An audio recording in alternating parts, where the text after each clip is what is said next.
Assalamualaikum warahmatullahi wabarakatuh. Perkenalkan, nama saya Brian Berlandro Goodlife. Saya mahasiswa Teknik Informatika di Universitas Indra Prasta PGRI. Pertama-tama saya ingin mengucapkan terima kasih kepada Ibu Dewi Mustari selaku dosen pembimbing materi dan Ibu Dona Katarina selaku dosen pembimbing teknik atas bimbingan dan arahan selama proses pembuatan skripsi ini. Skripsi saya berjudul Sistem Pendukung Keputusan Penentuan Murid Berprestasi menggunakan metode Simple Additive Weighting atau disebut SAW dengan studi kasus di Effective English Course (EEC). Web ini saya kembangkan untuk membantu pihak EEC dalam menentukan murid berprestasi secara cepat, akurat, dan objektif sehingga proses evaluasi dapat dilakukan lebih efisien.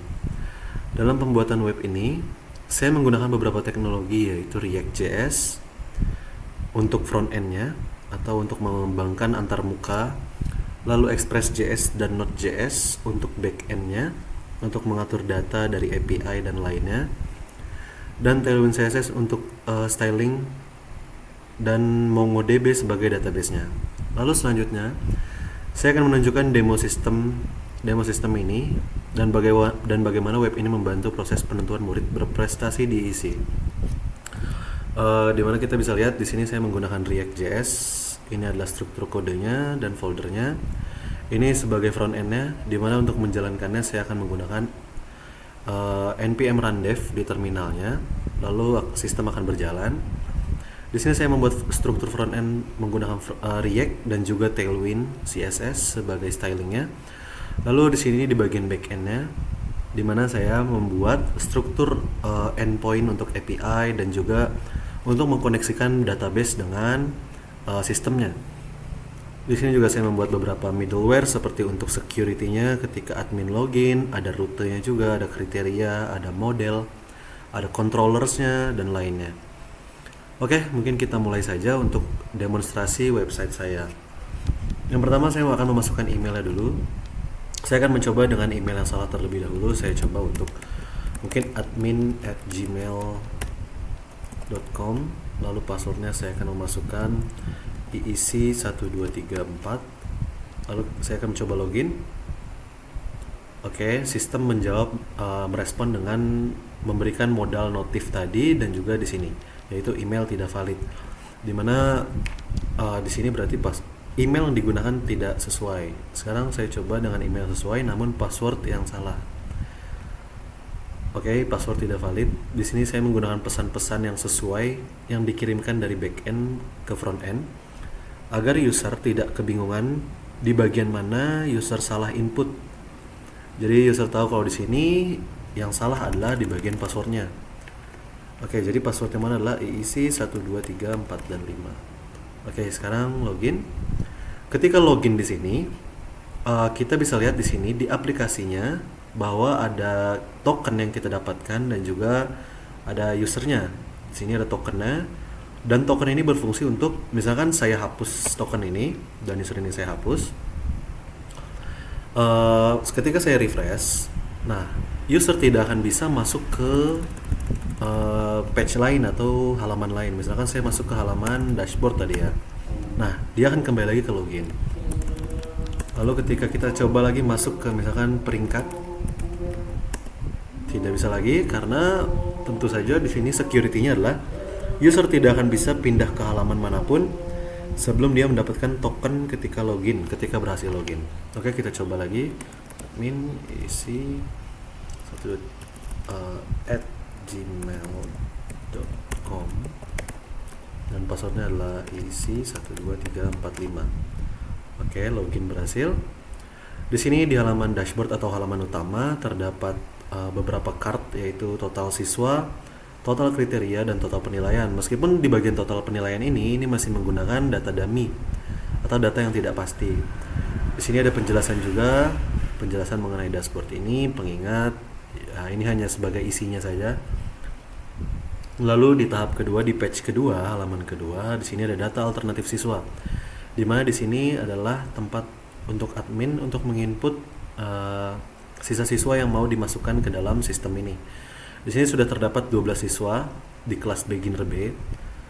Di sini juga ada total siswa, penjelasannya. Oke, mungkin saya akan coba mengimplementasikannya. Dimulai dari nama siswa, mungkin saya akan mencoba dengan nama saya sendiri, Brian Berlandro. Lalu saya memilih kelas sebagai beginner B juga.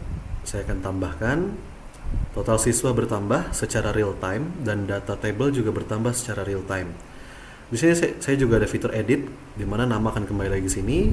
Mungkin saya bisa ganti, tambahkan jadi G, lalu saya update. Oke, berhasil. Saya juga bisa hapus. Ketika dihapus akan hilang, nama saya tidak lagi di sini. Oke, saya coba masukkan kembali. Berlandro beginner B tambah. Oke. Di sini juga bisa saya cetak data alternatif, yaitu cetak data-data siswa ini. Oke, nah data siswa ini akan menjadi file Excel, dimana kalau kita buka hasilnya akan seperti ini. Jadi lebih terstruktur dan bisa diedit lagi, misalkan dari pihak institusinya merasa kurang cocok atau bagaimana, bisa diedit di sini juga. Oke. Dan satu lagi di data siswa ini, kenapa saya masukkan ke alternatif? Karena penilaian siswa nanti sudah menjadi bagian alternatifnya. Makanya saya gabung siswa dengan data alternatif. Oke, data alternatif semua fungsinya sudah saya jelaskan. Lanjut lagi ke data kriteria. Di data kriteria ini tempat di mana saya memasukkan kriteria. Oke, mungkin saya akan coba hapus salah satu ya. Di sini sudah ada nilai ujian, speaking, reading, listening, dan writing. Atau saya coba tambahkan saja. Misalkan saya tambahkan misalkan mungkin semangat belajar, atau tidak kehadiran, sifat, benefit. Sifat ini digunakan adalah untuk membedakan antara benefit dan cost. Saya tambah ada kehadiran, saya bisa edit juga. Saya bisa menjadi, misalkan kehadiran saya ubah menjadi misalkan kejujuran, misalkan that. Oke, berhasil juga. Saya bisa hapus juga. Oke, berhasil juga ketika dihapus. Dan di sini sudah ada beberapa kriteria yang saya sudah masukkan. Mungkin saya tidak akan hapus lagi karena ini yang akan kita pakai, kriteria-kriteria yang akan saya pakai. Dan bobotnya juga, sekarang kita masuk ke page bobot. Di sini tentu saja ada formnya lagi, ada penjelasannya juga, dan ada tabelnya. Di sini sebelumnya sudah saya masukkan, sudah saya input nilai ujian dengan bobotnya, speaking dengan bobotnya, reading dengan bobotnya, dan masing-masing dengan bobotnya. Oke, saya coba mungkin dengan kriteria yang tadi saya baru buat. Misalkan saya tadi buat kehadiran, sifatnya adalah benefit.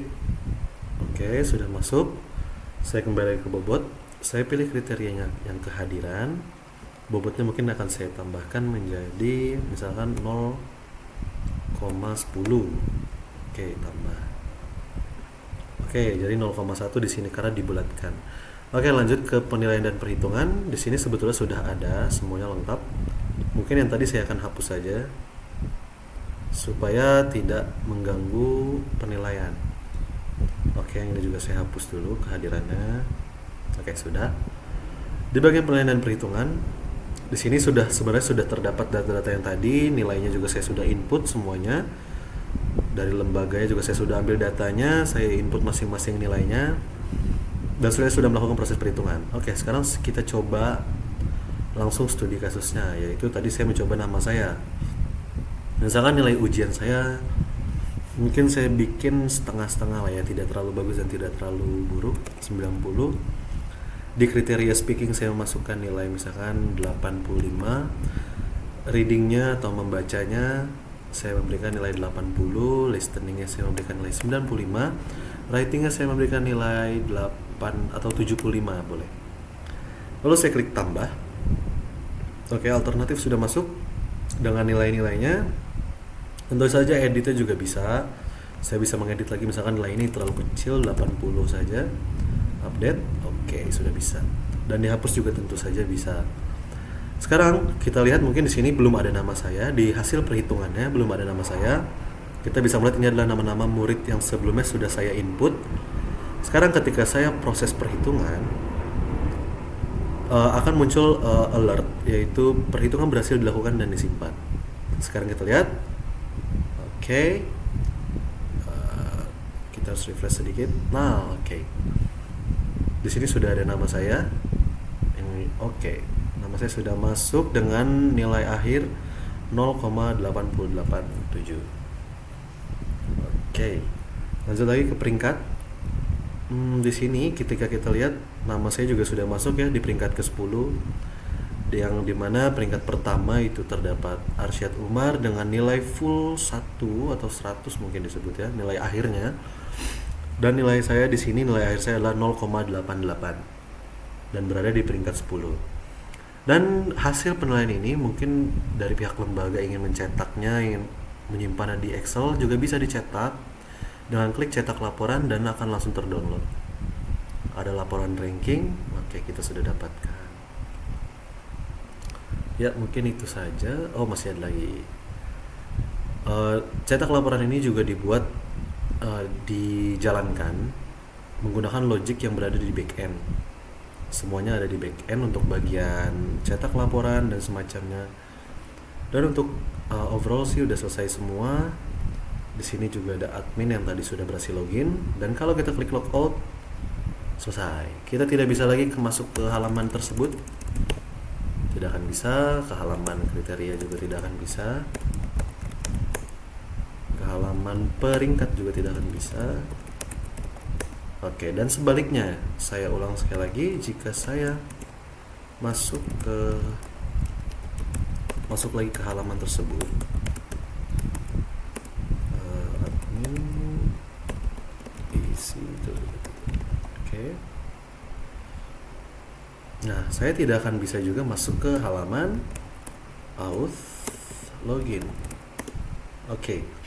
Jadi semua strukturnya sudah aman, sekuritas saya juga sudah aman, dimana halaman ini akan terjaga dari user-user yang belum mendapatkan token atau user-user yang bahkan belum login. Oke, mungkin cukup sampai situ saja penjelasan dari saya. Mohon maaf atas kekurangannya. Terima kasih. Assalamualaikum warahmatullahi wabarakatuh.